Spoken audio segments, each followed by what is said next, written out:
inability of the current elites maybe to deal with the issue either of inequality or economic efficiency.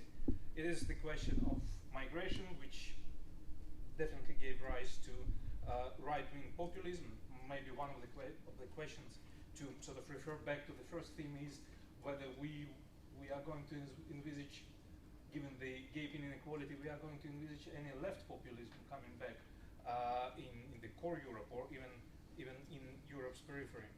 The question of Brexit being one of the maybe specific cases, or is it a manifestation of the trend which may bring other exits, as have been mentioned, as Grexits and other kind of exits from the European Union? Obviously, the question of conditionality, which played so strongly, as long as the European Union was offering the Western Balkans the so-called carrot of future membership, the pressure was working, and the countries went along with the recipes to reform the economies. Here, the small question in the brackets is: if the European Union is such a successful project, does that mean that it knows the road and universal recipe for each country of its periphery? This is something to be discussed during the course, and maybe you will want to get back to this question. Obviously, the absence of this conditionality in case of Eastern Partnership countries, which are not going to have this promise so far from the European Union, is very important. And yet, thank you very much for bringing this important nuance that even when there is no conditionality, when the European Union cannot give any promise, not any date, but even a promise that one day the door will be half open, there is still strong local drive for reform, which brings fantastic results. These are probably 5 big themes that we have covered in this lecture so far, and I have tons of questions to ask, but I wouldn't want to abuse my role of the moderator. So I would invite the audience, and first of all the students of our course, the only privileged cast in this hall, to ask questions, comments, complaints, disagreements to Katerina. Please, floor is yours, please. If you want to introduce yourself, we can. Myself, yeah. Hi, I'm Felix. I'm part of your class. I'm looking forward to hearing a lot more. My question was that undoubtedly, to the outside perspective, the EU has been looking in the last, I think, 5 to 10 years like a place that's just trying to put out one fire on one side, and then another fire ignites, and then they put out another fire. So how is the EU trying to grow into this castle of economic and political excellence, and on the other hand, practically not trying to keep its citizens happy by then, having these fires start everywhere, and then practically look towards the outside already and offer other people membership at the same time? So would that, maybe if we connect that to the rise of right-wing populism, would that maybe, on the other hand, trigger even more the movement to the right in the political spectrum? Thank you very much. Interesting. Shall we collect 2 or 3 questions? Wells, gentlemen, unless there are students? No. Sorry, I'm not a student anymore, unfortunately. But I wasn't up until last year. Anyway, I have 2 quick questions. First, with regard to the right side of the map, from my perspective, why do you think we don't see Russia in green? And on the left side, I noticed there are still a few white countries. Why is that so? And there will be one more, actually, most likely. The ones that are without any color: Iceland, Norway, Switzerland. And I was wondering, how do you deal with that? So we not only have countries that could join on the right side, but still have some that have not joined from the core of the Europe. And what's your opinion on that? Good. And the gentleman in the back and then.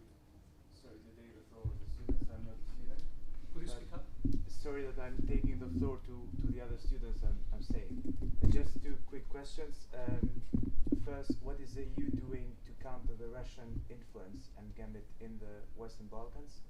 And secondly, could you please describe or tell us a little bit more about the new strategy of the Commission on the enlargement that will be published on the 6th of February, if it is possible?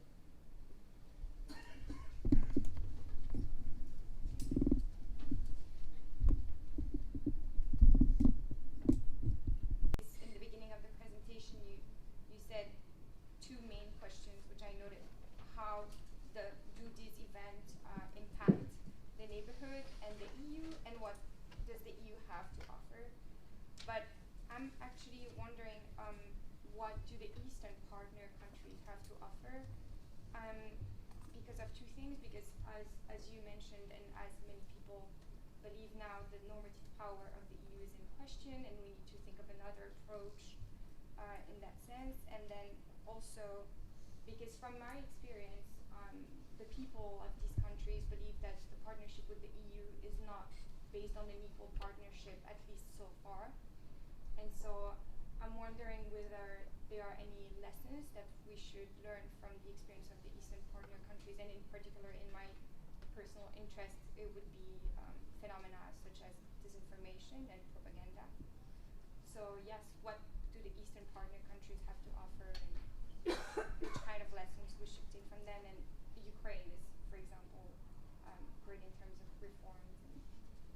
If I could just, postmodern empire, it comes and it suggests or imposes on the countries recipes how to live, teaches them, preaches them how to live, thus removing the feeling of ownership and ability to act of the countries of the periphery. So, is there any reflection of this idea that of this tension between benevolent action and sort of and necessity to give control to the countries themselves to try to do something? That's a big question which goes to broader theories. Other questions? Brian, I'm also a student in your class, and my question is mainly just about Ukraine and how does Crimea and its annexation by Russia impact any kind of talks of either closer friendship or even joining the EU in the future? Please. Hi, I'm Lizzie. Sorry, my name's Lizzie. I'm a student at the Brussels School of International Studies, which is just over the road. My question is, what can the EU do to approach the issue of populism that's happening to quite a lot of its key member states? I mean, historically, Austria had sanctions imposed when it had a far-right coalition at the beginning of the 21st century, but now it's got another coalition, far-right coalition, and then Germany got the Alternative für Deutschland. So what can the EU do, because it's not imposing sanctions now, because populism is quite a big trend happening throughout Europe, as can be seen with Brexit as well. So what can the EU do to tackle this, to approach this? Right, and the last one, Lisa. My name is Mark, and I'm a student, and I'm from Ukraine. So my question is going to be regarding my country, I guess. With the Ukraine intentions not only to join EU in the future, but also NATO, would it be beneficial to NATO and EU extend its border and eliminate this historic buffer zone between East and West, where all the fighting has been going on for centuries, and open up to tensions like on the Finnish border, where that has been happening pretty recently, where Russia would move their forces close to Finnish border, and then NATO would have to move their forces to Finnish border, and it just escalates the conflict. So by Ukraine's intention to join this border will be like extended so much further. We are moving into the area of geopolitics in this round. Do you want to respond? I'm happy to respond. Some of it is, of course, my news as we are branching wildly beyond the remit, both of the course and of my work, but I'm happy to offer views and opinions.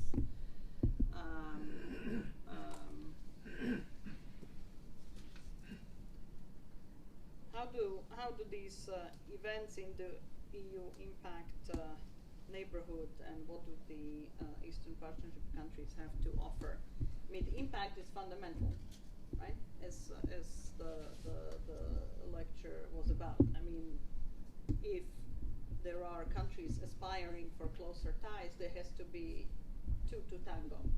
So the internal developments / migration, which is an external development impacting internal politics, of course affect the appetite, right, and the willingness of the EU. So that has a fundamental impact. What the Eastern partners have to offer. I'll paraphrase my Commissioner Hahn, who, wherever he is, says we have a choice. We have an existential choice. We either export stability or import instability. So I fundamentally believe that it's in EU's interest to support, facilitate, work with partners around on their resilience, on their democratic developments, on their economic reforms, on their addressing their security concerns, etc. Supporting the strengthening of the civil society, pluralistic media, sort of societal resilience as well. Because of, geography is destiny. So we are tied to each other.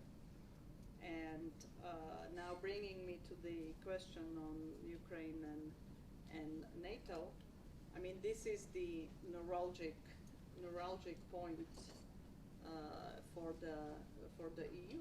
I mean, there is if there is one huge divergence among the EU member states, I can name two. One is on migration, and that's very much an East-West divide.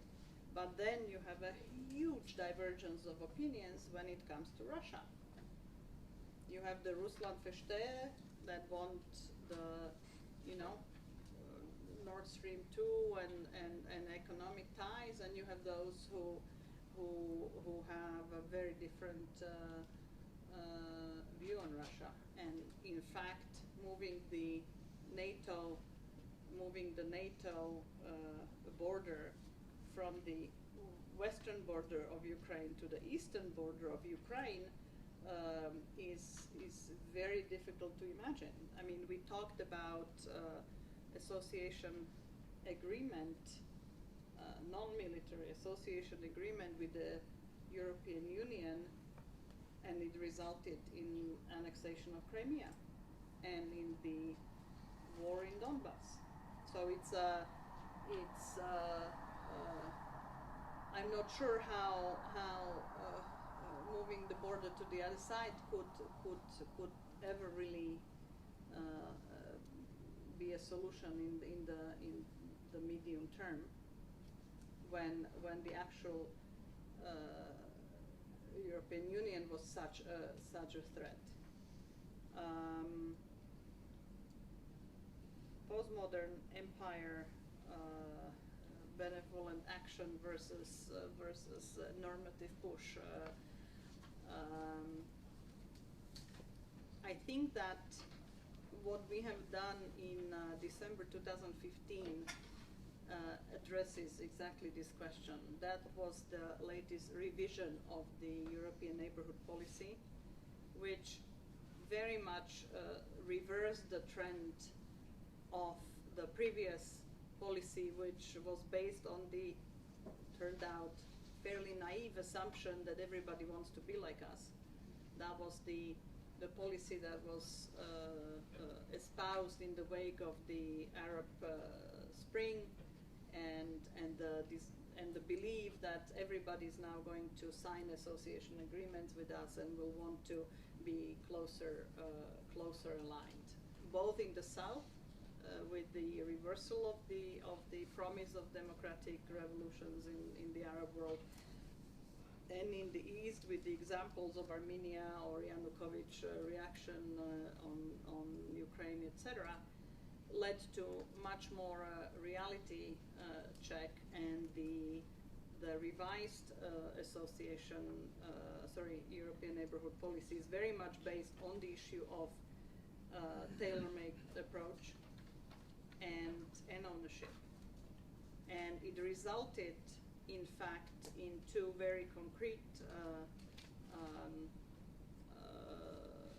agreements with Armenia and soon Azerbaijan, where it is very much a modulation, not the, okay, this is the association agreement, you sign on to it. It's very much a negotiated agreement based on mutually agreed priorities. And the revision of the policy in 2015 brought something called partnership priorities process, where we sit down with the partner countries and negotiate and agree on areas of support, politically, financially, etc. So I think you see some even large institutions can sometimes learn from its earlier approaches and improve it. Did I leave something? Crimea. Okay. The question on Crimea. Can you, Brian? It was more tied to how that will impact if and when Ukraine tries to join the EU, which you kind of already spoken about. Well, so. I mean, we have many steps before that could ever become a reality. I mean, what we have right now, and for now, sometimes somewhat surprisingly, but the EU is standing firm on the non-recognition of the Crimean annexation and the imposition of sanctions related to Crimea, as well as imposition of sanctions related to the conflict in the Donbass. So accession of Ukraine to the EU is not on the agenda for all the reasons I was discussing before. But even before we get to that, there is very much support for territorial integrity of Ukraine through the sanctions now, and we'll be happy to discuss it in the course as things develop. As I mentioned, there are very divergent views among member states on the issue of Russia, and quite a divergence of views of those that want to get rid of the sanctions and happily trade, and those that believe that we shouldn't be doing it. So there is quite a divergence of opinions, which I don't see going anywhere. And then there was a question on populism and what can the EU do about it. I think that first and foremost, it's national politicians that need to address it, because in many parts of the world, and the UK is a fantastic example, where everything good comes from national politics and everything bad comes from Brussels. So then it's not surprising that if you feed this constant diet over a long time to people, they actually buy into it. And I think that was very much behind the Brexit vote. But I think that sort of the strategic communication on the achievements and reminding people, you know, for me, crossing the Austria to Slovakia border when I fly into the Vienna airport and drive home, it's always, I mean, every time I have this little marveling feeling, because I grew up at the Iron Curtain. We were looking across the river at Austria, and we could not go there. So for me, it's a fantastic feeling every time. And I realized that my friends, kids, etc., for them it's like, you know, air. You breathe the air, right? So you breathe the air on them, and it's a given. Well, it is not a given. It needs protecting, and it needs reminding ourselves that it doesn't have to be that way, in fact, and didn't used to be that way. So I don't have a better answer. I would be in politics if I did. But these are just some thoughts. Great. Very last round of questions. One from. Or maybe actually, because there is some wine waiting as well. Oh, okay. So I'm just thinking that maybe I have lots Yes. of questions, but then I won't be so selfish to go on Okay. with them. Okay. No but questions. actually, at this point, just to reflect on, wait, wine will be still there. Just a second. But it is a really pointed comment that you just made. I think is about the borders and not taking things for granted, because this can just go away quite quickly. And just driving, going by car through Georgia and then through Ukraine, and driving from Ukraine to Brussels this summer, I just couldn't stop thinking what you were just referring to, sitting on the border, waiting for the turn to pass Ukraine border to the EU. I kept thinking, will the same be situation for my children and for the other generation? At what point will this border become seamless? And what kind of issues encountered and interlinked within that? On that note, I want to thank you very much for your lecture, and we have a little bit present for you as a new inaugural professor in practice, some bubbly and.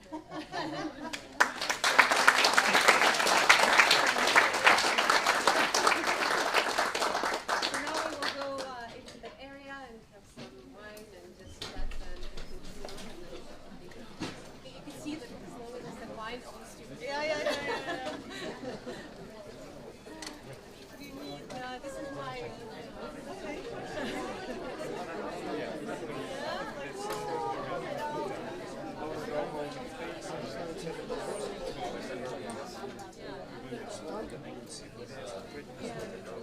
No, my class. Yeah, that's great. First of all, so second of all, But you didn't show me.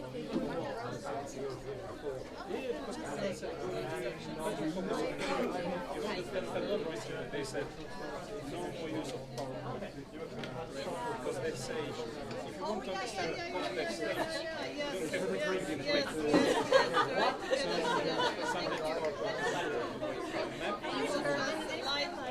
Yeah.